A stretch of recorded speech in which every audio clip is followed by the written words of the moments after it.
Does my office look okay? Does it look a little bit messy? A little bit. So why am I recording this video in here? Because I want to talk about our online presence as instructors. And a lot of times that online presence is developed in videos like this. There's nothing wrong with recording a video in your office or at the school, right? This is where I would meet with students face-to-face if they were in my face-to-face class. So it's realistic, it's professional, although slightly cluttered, but it makes sense. This is one way in which I would be presenting myself to my students in an online class. This is a realistic version of Erica Duran in her office talking to her students. As you get thinking about where you record videos, when you record them, why you record them, part of your presence is not only what you look like, are you dressed appropriately, but are you sitting somewhere or recording somewhere that's appropriate, right? We can all record things on our phones now from wherever we want, and that doesn't necessarily mean it should be posted online. So be thinking about that as you're developing videos for your classes. Are they in a space where the audio works and your students will be able to hear you on the video? Are you surrounded by things that, you know, are moderately professional rather than, say, me sitting in bed with a pillow behind my head? Those are things to consider. But they're not the only things. Online presence takes place in so many different ways. And in a face-to-face class, we consider this from day one. Whether it's subconscious or conscious, we are aware, usually, of how our students are perceiving us in a traditional class. And I simply want to make the argument that you need to be as cognizant of that, if not more so, in an online class. Too often we think about our online presence sort of as an afterthought in an online space, and it should be dealt with from the very beginning. How do you want students to perceive you, and in what ways are you communicating that?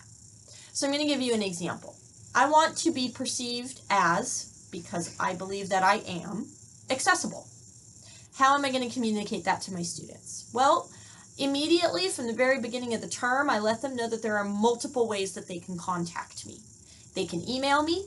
They can reach me in the online office hours I have scheduled twice a week by clicking on the chat tool in Canvas. They can message me using the Remind app, or they can come and see me on campus a couple of days a week when I am in the lab. All of those things make me accessible to them.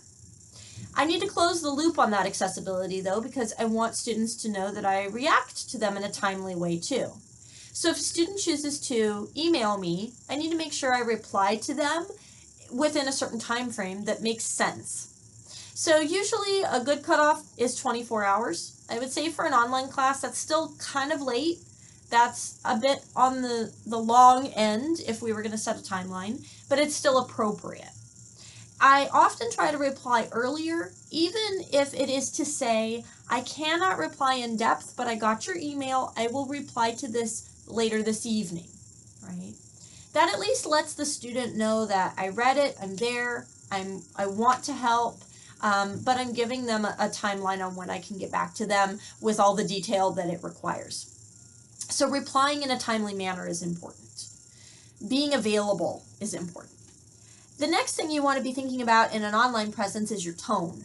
Tone comes across multiple ways. In a video right now, you understand what my tone is. So videos are pretty easy, I would say, for students to understand where you're coming from. I don't necessarily think it's easy for faculty to record videos with the appropriate tone. You might find yourself recording a video 3, 4, or 5 times because as you watch it again, you're like, oh, I looked really disengaged, or I looked tired, or I looked angry, or whatever. I've recorded this video multiple times. This is going to be my last take because, quite frankly, it's going to be good enough. Now, would I say that in an online video for an online class? No, probably not. But you're teachers, and you can understand what I'm talking about.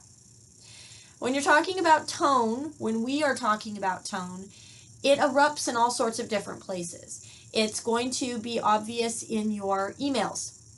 It's going to be obvious in your discussion board posts. It's going to be obvious in your class announcements.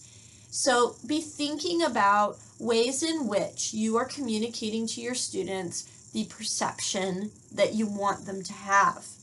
If it is that you are accessible, maybe consider ending your emails with, please let me know if you have any other questions. Or thanks again for letting me know that you needed help. Something that's positive and lets them know that you're actively engaged and you really want to hear from them. In the discussion boards, keep in mind what your tone is. That is the place where an ongoing conversation is happening. You want to be appropriate, but you want to be positive. And there's nothing wrong with helping guide their tone. Does their language need to be a bit more formal? Does their language need to be more appropriate, and so on? Don't be afraid to use things like, little emoticons. I tend to use a smiley face or a wink face here and there to indicate what my mood is. You don't need to do that. Some people would argue, no, that's too casual for me. I personally like that. That's my style. It may not be yours, but I've put thought into when I'm typing something up, I want my students to understand where I'm coming from. All of these things play into your online presence. And there's a lot to be said for online presence. There's lots of best practices, but these will give you a couple of jumping off points so that you feel as though you've considered your online presence before you've gotten started. Good luck. You're going to have a great class and your students are going to love you.